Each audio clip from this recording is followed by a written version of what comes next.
get ready to buckle up, because on the She's Got Drive podcast, you remember that your brilliance is your birthright. And so this week, we have the amazing LaToya Drake. Now, LaToya Drake is head of media representation at Google. I interviewed her some time ago. And since that time, she actually, let me just double check, because I don't want to, she actually then has since become the head of North America's News Lab at Google. So that's who she is. She's phenomenal. You're going to love her interview. I know I say that about everybody, but you really are.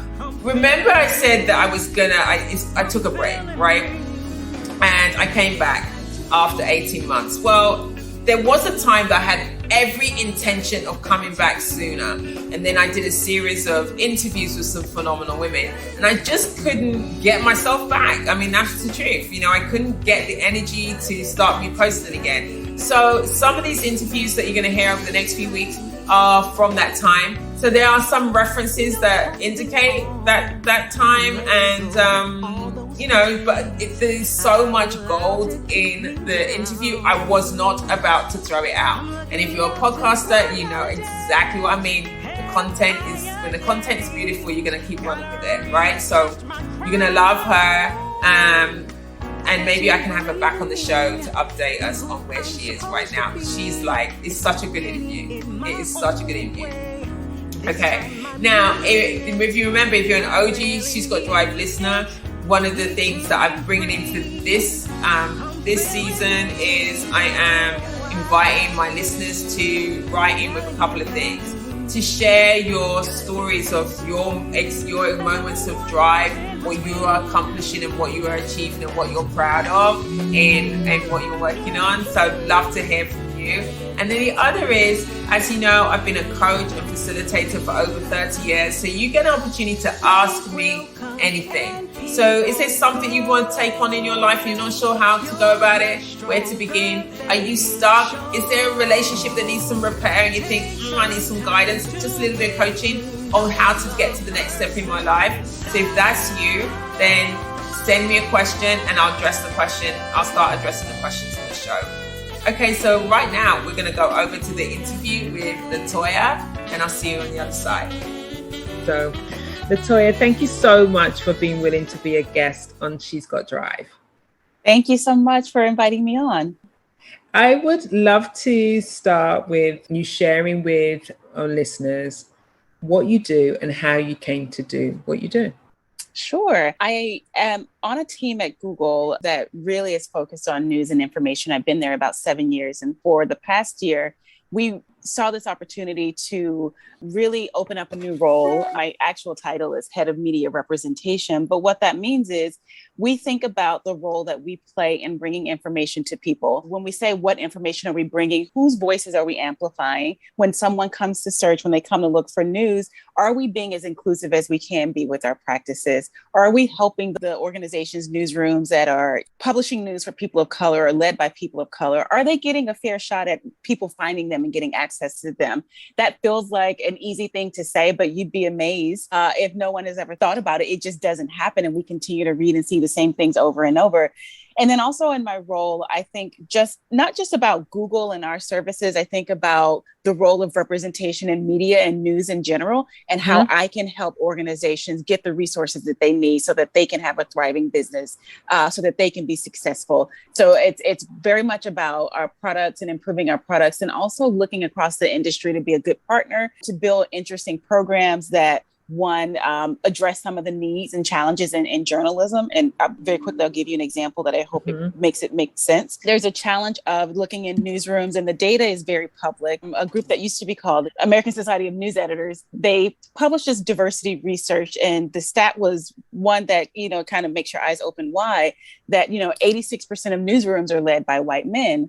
And one of the challenges that people say is, well, there's no pipeline of talent. We don't know where to find this talent. So then what I do is I go and I say, who are the organizations and how can I get you resources so that we can build these pipelines? And that means creating partnerships with the likes of, the IDB Wells Society or the Maynard Institute. So I look for those challenges and I figure out a way I can get people the resources they need to do the good work that they need to do to really, kind of transform the industry as much as we can. So what were you doing before that led you to be stepping into this particular role?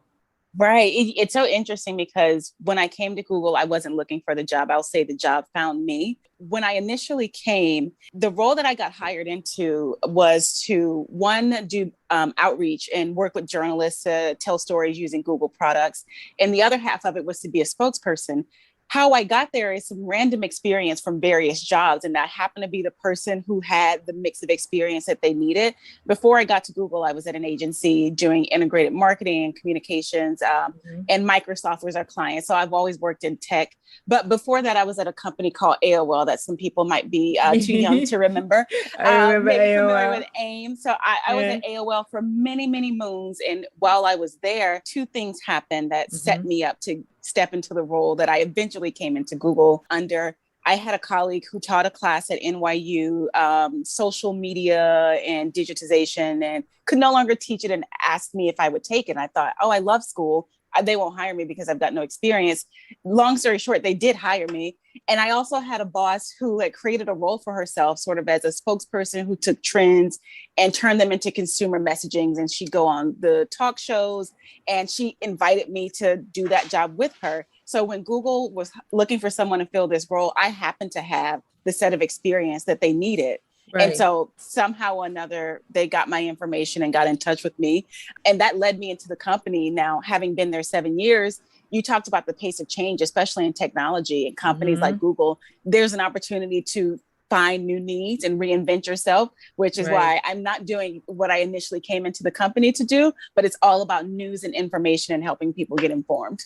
Great. And was your new role, did you inspire and create that role? Because I'm hearing that you have the opportunity to create your roles and step into, was that your vision that you created as your response to last year, or was that outside of you and they came to find you?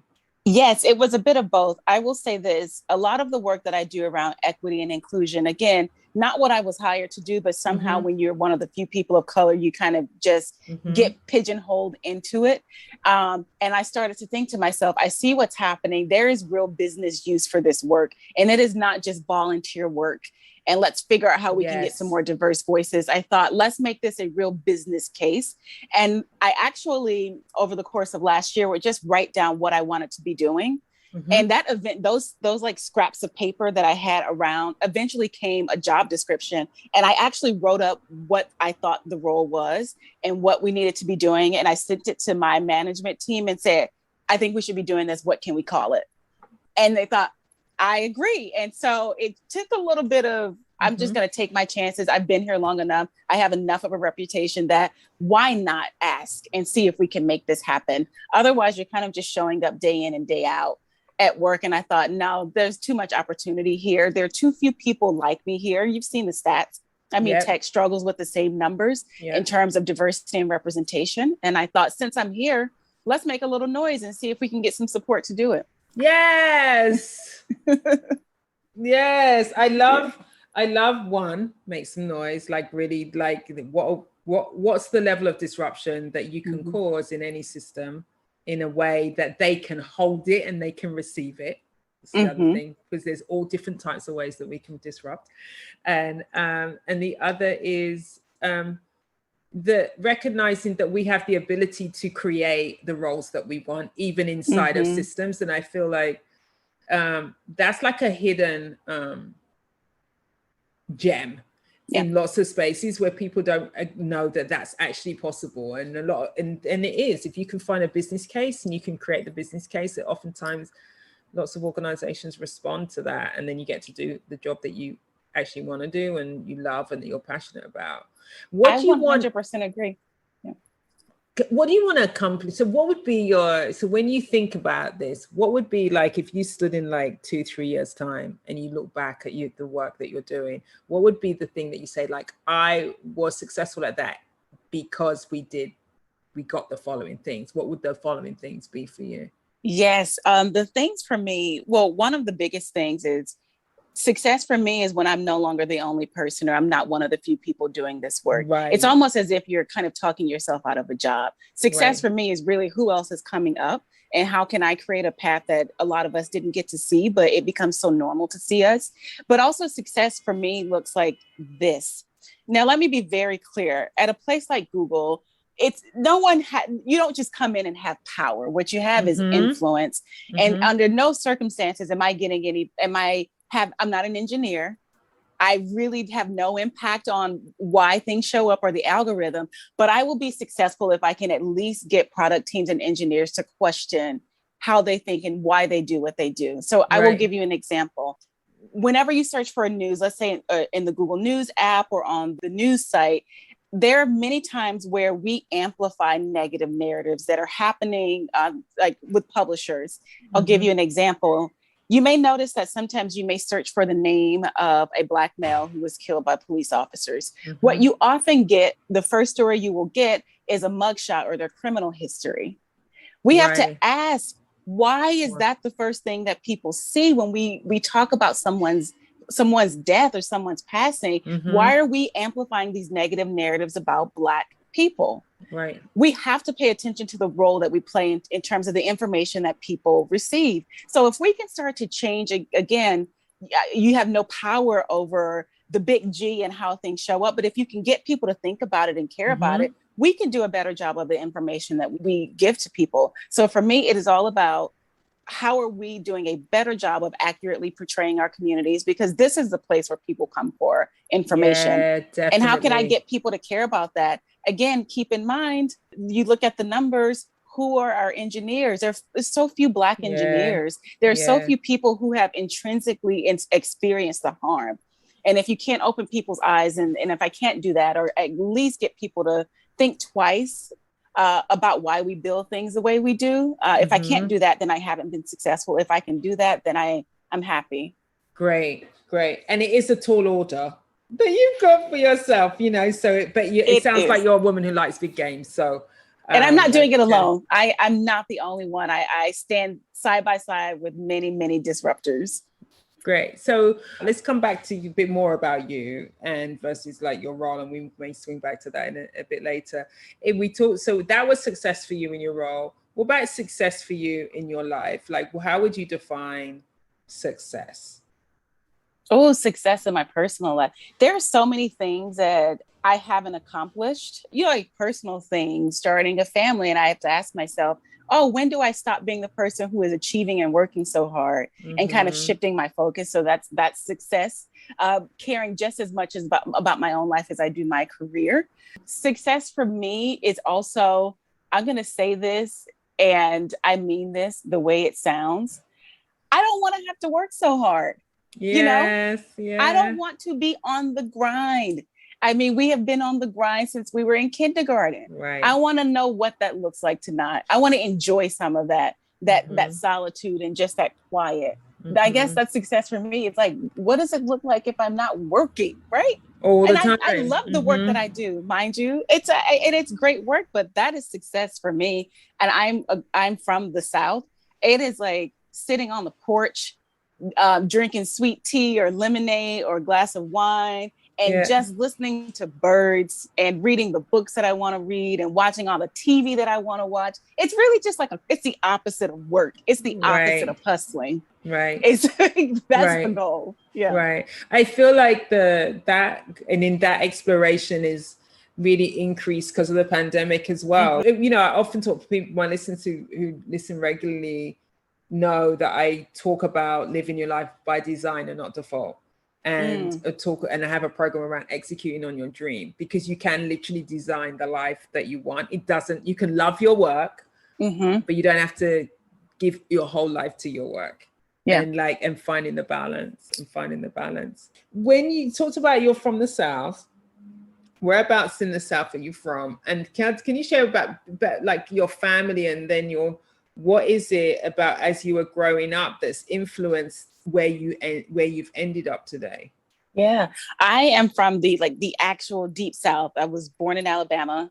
Grew up in Georgia. All of my family is still there, and I go home quite a bit. So I live in New York, but I have lived here, I think I can't do math, maybe 12 years I've lived here.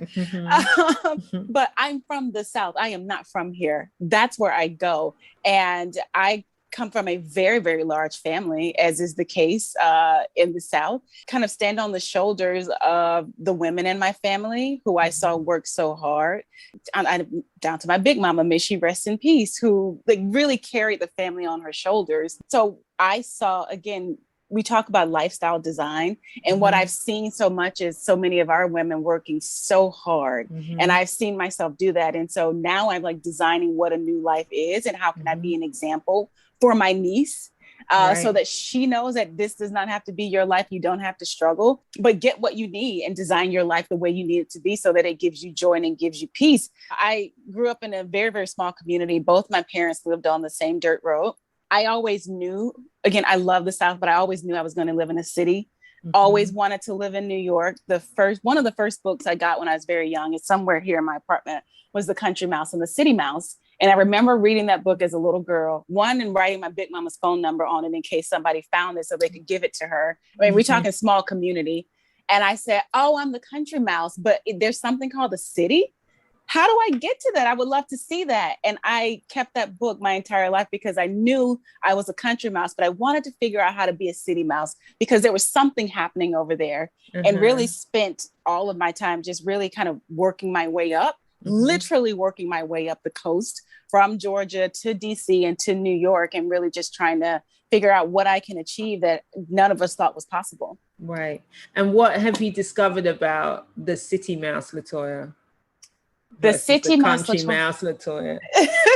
Country mouse, LaToya. She doesn't have her accent anymore unless she goes home or she talks to somebody from home. She enjoys slow. She enjoys quiet. City LaToya is always on the move. She's moving and shaking. She's seeing and being seen. She's trying to figure out what else is new. She's creating adventure because she loves adventure, and I love creating memories. But I do that whether I'm in the city or back home. The idea of just creating memories, it's something that I'm just obsessed with. So interesting, because when you talk about this country mouse LaToya, it's like, how do you bring country mouse LaToya into the city?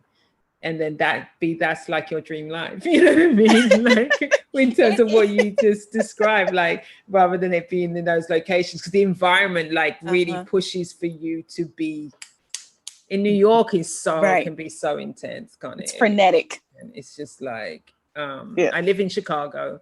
And I love New York, but I know when I'm in New York, just the energy of New York is obviously so different from Chicago. Yeah, and so I see the hustle. I join the hustle when I'm in there. You know what I mean? Right. And it's good to escape when you need to. Otherwise, it gets to be too much. Yeah. Where do you want to be? Like, this is about like women who are moving, who are shaking, who are causing, who are achieving. And you're working your way up physically, geographically, right, in your career. What are you working on in terms of where you want to be in your work? When you've been at a place and you worked in the places that I've been in for so long, you start to get a little restless. I think there's this phrase that's going around, the Great Resignation. Mind you, I'm not on my way out of a job, or I'm not walking out. But I do reflect on what is it that's mine? How do you take all the resources, the learnings, the insights, and do something a little bit bigger and for yourself? That is always what's in the back of my mind. Because the one thing that I never want to be is comfortable, never want to be complacent, and always want to challenge myself. And when I say that, and I'm really not trying to speak out of both sides of my mouth, when I, on one hand, say, how do I do less? But I'm also saying, how do I challenge myself? What does that look like that I never imagined? Because one thing that I always say to people, I have nothing I ever wanted, but everything I never imagined. And so for me, I'm trying to capture what else have I not imagined? And how do I give myself a little bit of quiet, a little bit of space to really think through that? In the back of my mind, I know how these things look. Like many people, I'm like, all right, when's the book coming out? When are we dropping that? How are we going to get this sold to someone? Who's going to get the rights? How are we going to turn this into a show? All of those crazy, chaotic things that have nothing to do with my day-to-day work are always in the back of my mind. Right. I think one of the things it's really challenging the notion that you can't be ambitious in your work and not grind it out. Does that mean like you absolutely can have both? Like we have like been sold and we have bought into the notion that we have to sacrifice ourselves in order to be successful in our work. And I really firmly believe that we don't have to do that. But you have to be so intentional in order to not do that, because you have to become more effective in the time that you do work, so that it gives you the space that creates space for you for your whole life to fit, you know.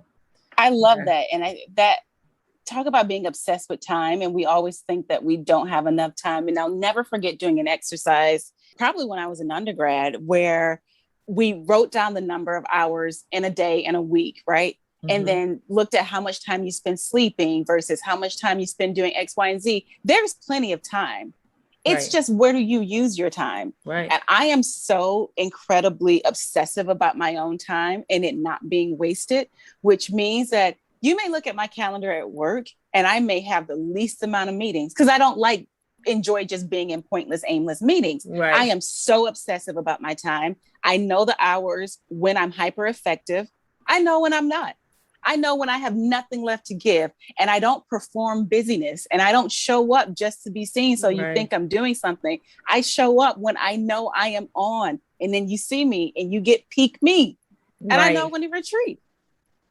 But it's because I'm obsessed with my time. I love that. And does that mean that, I love that because people are like, wait, hold on, you don't sit in meetings like the rest of us? So does that mean you've got good at saying no? Yes. Yes. And I tell my team this all the time because I notice a lot of people struggle with it. And I call it the unapologetic no. And you say it and you mean it. And that's it. It's a complete sentence. And I say no. It's not just with meetings, but it's how people view you, because if you're not careful, people will take advantage of your expertise, start to suck the life out of you, start to take too much. And especially in the line of work that I do, it's very easy to become the default setting for representation, inclusion, and racism. And everybody wants you. Call LaToya. Yes. Hey, can you take this meeting? Can you fix racism today? No, can't. I cannot join that meeting. I need other people to show up and do their work. This is not just me by myself. So yes, it's the unapologetic no. And I do that as an act of self-care, if you will. Brilliant. There's not enough of Black women I want to just name who do that. Now, has it always been when did that arrive, or have you always been like had some clarity around that, or when did that start to be something that you adopted? I would say it happened in earnest, especially during COVID. Okay. Because life was different. What I call like the pre-COVID aughts. It was just a different life. It was one that I quite enjoyed. I mean, I had the best life. I say this to people all the time. I had the best life. I was never in the office. I was always traveling. I was always here and there. But when you find yourself stationary, when you don't sort of have the excuse to not be available because you were on a plane, in transit, going to a dinner, meeting some new people, going to do X, Y, and Z, I noticed that people didn't know what to do with time over the past year. And so we just tried to stay busy and we started to occupy too much time. And I struggle with living and working at home. Actually, I call it living at work. That was a struggle for me. And it became so invasive that I could not have my space always be work. I already have to live here and now I have to figure out how to work here. So no, and that's when I started to learn the no. And I changed how I think about my space and my energy. So it wasn't a linear day anymore. It wasn't you get up and then you look at a laptop all day and then you shut it down. There are times where I have to break it up and like go for a walk outside and go just sit in the park and look at squirrels running around. And I knew that that's important for me to do so that when I do show up, I can be the best version of myself that I'm going to be. I mean, I wasn't 100% me last year. I don't think that anybody should have been expected to be. But I was able to do as best as I can. And that involved like saying, no, you don't get access to me all the time. You just don't. You don't. I'm really hoping that people are really hearing this message. It's such a powerful message because there are so many people who are struggling with post as they're returning to the office, the patterns of back-to-back meetings is continuing. You know, because it's got embedded as a new way of working, of just like having no space in between the meetings, because it's just like, you're sitting at your desk. So yeah, and so unless you're conscious that it will rob you of your time, and so reclaiming your time, reclaiming my time. Yes, she said an entire word. That was a sermon. Reclaiming my time. Exactly. It really was. So you really need to start the movement, all the Black women in the order, reclaim your time. I love that. What's been the biggest challenge that you faced, and how have you dealt with that challenge, or you might be facing one right now? Where do I begin? One of the biggest challenges that I face day to day, and it's specifically related to the role that I'm in now, is making sure that this type of work, when you talk about elevating voices across our platforms and in the industry, that it is not seen as volunteer work, because it so often can be at a place like Google, where it's not necessarily attached to a device or phone, something that you have tangible metrics. We can know if people buy Pixel phones, and we can know the growth rates. But when you're talking about something that we all philosophically agree needs to happen, the way people think about data and metrics is different. And so I struggle with making sure people understand the business case for why we're doing what we're doing, and having to say it over and over and over and sound like a broken record, so that you get the resources that you need, so that you get the support that you need, and so that we don't continue to just kind of scream into a void. So that is something that it's all, and when I think about this work, and you think about, what does this actually mean when you go out and apply this to other parts of your life? It's really about building a business. And whether that's a team or whether that's a new piece of work, it is about building a business and being very rigorous and diligent about it. And luckily I have the right people around me, from my team, from sponsors that I have, and just even from peers, even my friends, because at this point in our career, most of us are going through the same thing. We're not doing the same job, but we all came up at the same moment in the same era, going through the horror of 2020 together, and still trying to keep each other lifted up and keep each other moving. So yeah, making sure it's not just volunteer fun work, or just kind of throw away, do our diversity work. And we're happy to say that it's being done. It is often a challenge to, again, make sure it's really serious business and people respect it as such. Yeah, and they can see their part in the work because it impacts them, of course, but people don't always see that it impacts them and what they're doing every day. How are you thinking about expanding, improving that space, like for other Black women to come through? We know that there's you can influence inside of your system, but what are you doing, do you think, collectively to help with that? Because it isn't, we know it's not because there's no talent, but we do know it's about access and opportunity. So what is there anything that you are doing or thinking about with regards to that? Yes, one of the things that I love to do is build the connections and open the doors. And one of the most effective ways of doing that, and it's not rocket science. Before the world shut down, I used to do these, I call them supper clubs in New York, and I would just invite amazing people who I thought needed to know each other. Right. And at the end of each one, I would say, who should have been here, who wasn't? Oh, I love that question. That became the next invite list. Oh, such and such told me that you should have been here at this thing. It changes location. And it started to build a network of people, so that when we start to do things like panels, right? When you start to hear about opportunities, or someone's got, do you know how to get on boards? What challenges are you working with? When we think about how to lift our voices, not just at dinner, we think about, how can I get you in my space so that you can be seen and heard? Right. And what are these spaces over here that we know nothing about? Right. And how can we share that information? So again, it is not rocket science. It's really building community. Yeah. And then opening those doors for each other. In a really intentional way. I mean, the thing I like about the suppers is there was I'm assuming the frequency. So it's happening. So you're always asking that question versus let's do this once a year. So Exactly. I don't want to diminish any of the activities that I've done not once a year. Great, they need to be done. But like the consistent effort of opening doors is because that's what's happening in the mainstream. Right. It's the consistent effort. It's the everyday activity of opening doors. Exactly. All the time. All day, every day. And we have to do it for each other. All day, every day. I love that question. Who should have been here and who wasn't? I think we can all ask that question as we move through. I love it. I really do. It sounds like it could be like I was thinking, that'd be a really good podcast. Like who should have been here and who wasn't? Yes. I can't wait. You know what I mean? I mean, like that might be a podcast episode at least. I want to start a whole new podcast because I've got one. But I mean, I like the podcast. Who should have been here and who wasn't? I love that. Or it's conference title.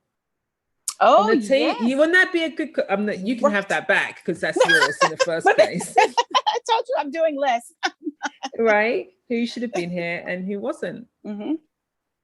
That is that's a conference right there. Oh my goodness, let's do it. Really.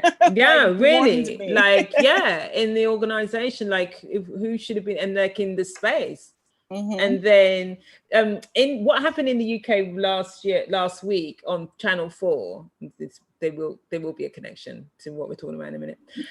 They dedicated 24 hours to Black content, Black.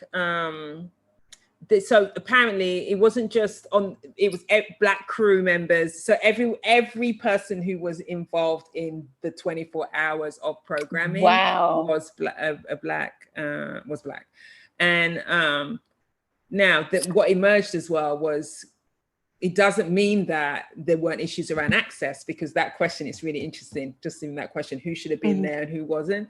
There were some voices that really have, are constantly speaking out and constantly moving the dial in the spaces and who wasn't involved, but what it started to who really wasn't involved. So so it doesn't mean that it resolves everything at all for 24 hours, but it really started to, it's like amplifying that normally those people are not at the table. They're not getting access, and it isn't that there isn't people who can fulfill those roles, right? And it's only when you focus and dedicate your time to it, then you can locate those people and you give them access and you give them opportunities. I mean, what I hope is that Channel 4 then continue to integrate that into the way that they do moving forward, versus like, well, you had your day in September, right? And you that had was your Black it. History Month, you had your Black History, right? Call it, and we're moving on. And we're moving on. I did not know that happened. I will definitely do some reading. You should later. You should Google that. I most certainly will. Sorry, I had to get it in. I couldn't resist it. I mean, listen. And listen, you've got $1. Listen. Yeah, at least I waited 40 minutes before I put that one in. I wasn't the first, and I won't be the last. I was interviewing Camilla Forbes, who's the creative director at the Apollo, about her adaptation of Ta-Nehisi Coates' book Between the World and Me, right? Yeah. Oh, that was amazing. And it was a predominantly Black people of color crew. And so she was talking about, like, because she did under HBO, right? So she was saying that, there was on Zoom, they had the meeting, and it's just like pure Black faces, right? People of color faces on the screen. And someone from HBO was like, oh my God, where did you find them? It's just like, we're here. Called them, like picked up the phone, picked up the phone, called them. So this notion that they're not out there is just, we know it's BS. Yeah, it's bogus. But you have to bring it in order for people for you to call the BS, right? It's a way of calling the BS. So I love that. So are you returning to the suppers in this COVID times, or are you delaying it for a bit? No, not right now. I'm waiting for whatever the next variant is going to be to clear itself up. But we will get back to the point I cannot wait. I look forward to the day. And we're not going back to normal, but I look forward to just cleaning this up, moving ahead. you talked about your no as one of the things around your self-care, like managing your self-care. What are the other self-care practices that you have? Because you like, if you're a mover and shaker, if you're really out there, if you're grinding it, like what are the things that you pay attention to take care of yourself? Because we can all get better at that. Oh my goodness. I also just love the idea of taking care of myself. I love it to an extreme. And I do it with just such reckless abandon. There's nothing I love more.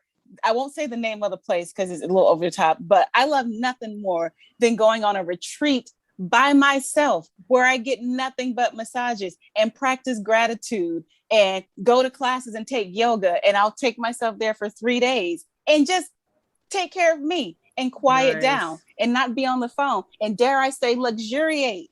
That's the kind of stuff I'm like, I can do this and I'm doing it and I'm happy about it. But on the other side of that, the opposite side of my like self-care is how do I turn the brain off? And for me, that means doing mindless things. That means consuming mindless television. I have watched everything on TV. I'm not ashamed of it. I almost don't trust people when they tell me they don't watch TV. Like, you had better be watching something.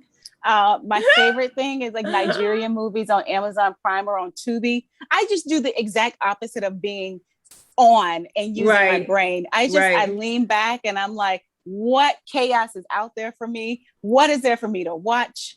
What memes are there for me? Who's got jokes? Turn this off. It's either like extreme self-care or just like extreme, like ridiculous randomness that entertains me and makes me laugh. I have one question. It's called What Mama Used to Say. And it's that we get our guidance and our wisdom from our elders and our female elders in our family. So it could be your mom, or it could be your grandmother, or it could be an aunt. I'm curious about what pieces of wisdom that you got from an elder woman in your life that stays with you and that you live by.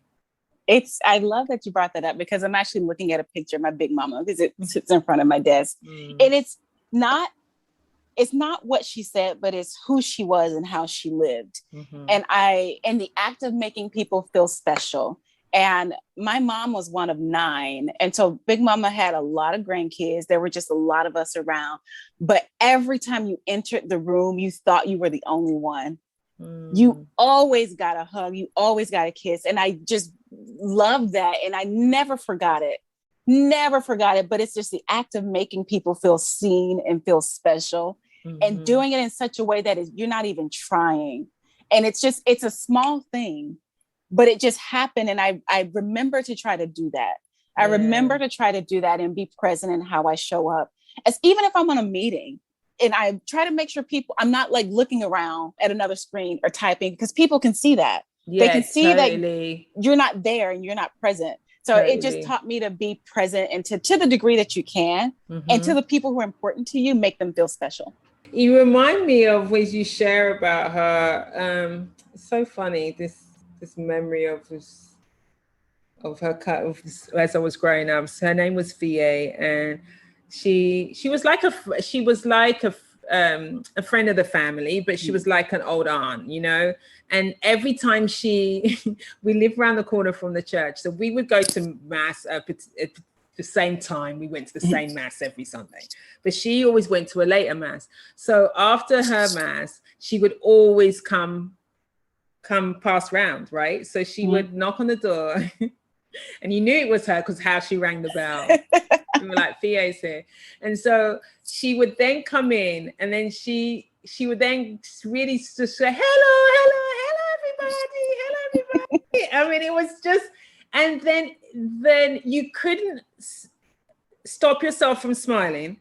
It's like, Fia's here, hi, Fia. And then it was just like this light that comes in the house. And then sometimes she brought sweets, candy with her for us, but it was always the same refrain and the same welcome and the same like hello. So as you share that, it's just like that, the repetition and how it is about being seen and being just connection and the impact that you have on people in the beginning, like as you make contact, is so important. I've forgotten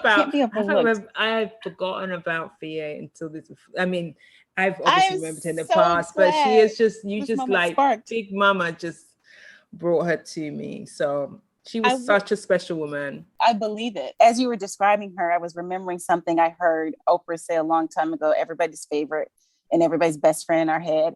She said, you are responsible for the energy you bring into a space. And maybe it was Maya Angelou. It was Maya Angelou. Yeah, and she was paraphrasing her, your energy enters the room before you. And that sounds like your Fia. Right. Like you are responsible for that energy that you bring in.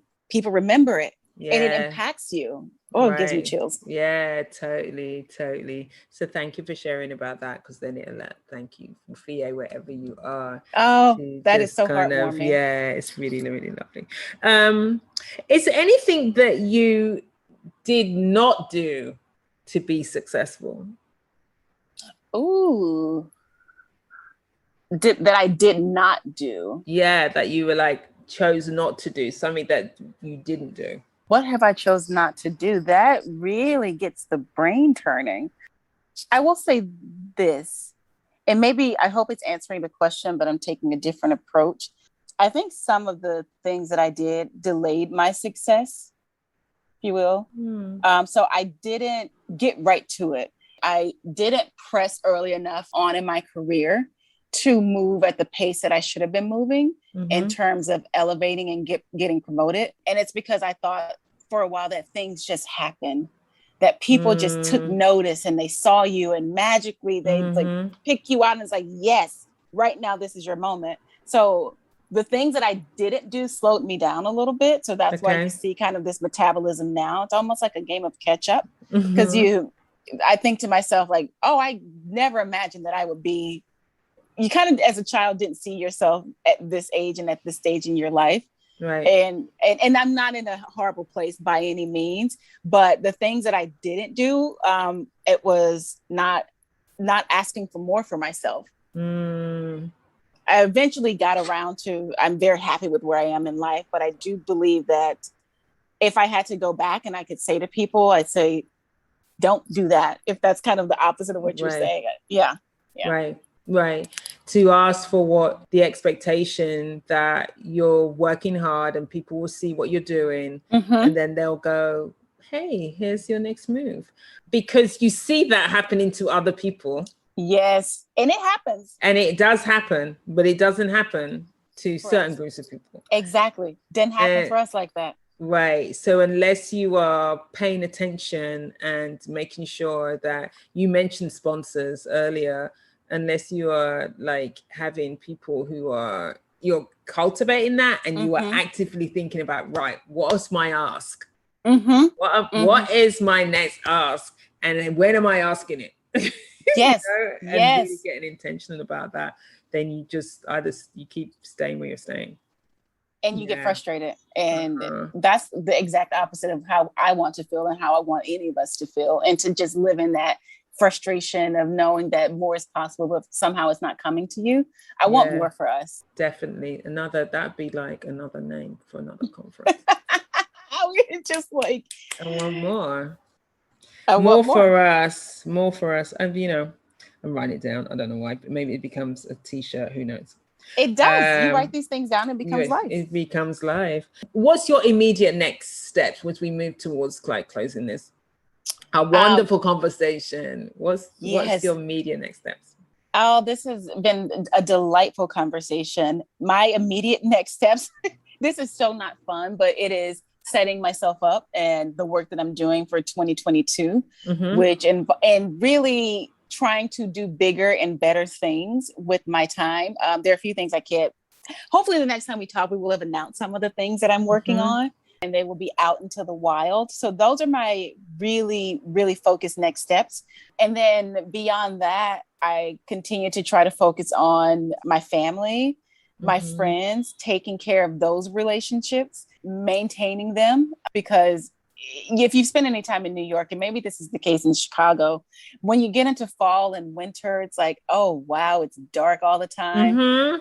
So you want to make sure you have really built up enough equity because you're always in. So I really focus on these moments while it's like bright and light and sunny and just building up the resources or the reserves as we kind of go into this darkness, and just caring for people, taking care of people, being present with the folks in my life, and doing more of that. Yeah, I'd say that's my immediate. Nice. I love it. If someone wanted to get in contact with you, where do they find you? Where's the best way to be in contact?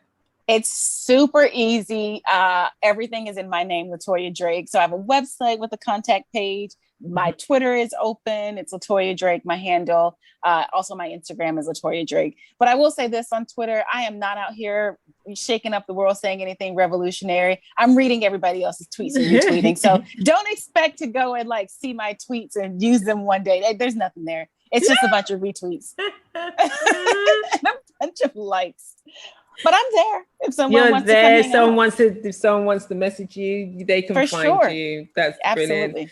It has been an absolute pleasure to spend time with you, get to know you, and have this conversation. You just made it so easy and so warm and so welcoming. So thank you for inviting me and talking with me today. You're welcome.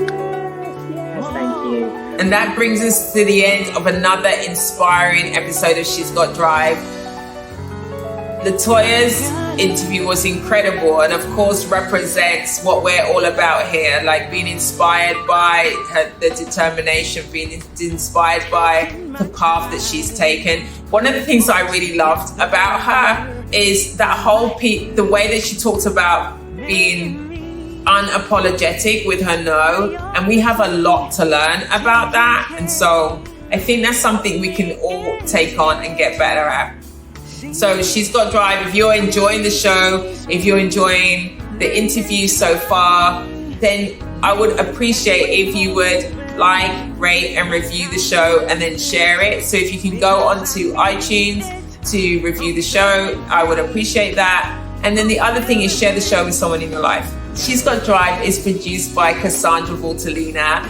The music is by the wonderful Satoria Key. The song is called Back to Me. You can download her song if you go to the She's Got Drive website, there's a link that will take you to where you could download her song and buy her song. Please support her. It's a beautiful track, and I appreciate her for letting us use it on the show. And in fact, at some point, we'll actually have Satoria on the show as singer-songwriter. So remember, we are building a community of women who are living their best lives. So keep driving towards your dreams. Until next time. I got to believe in me, be who I'm supposed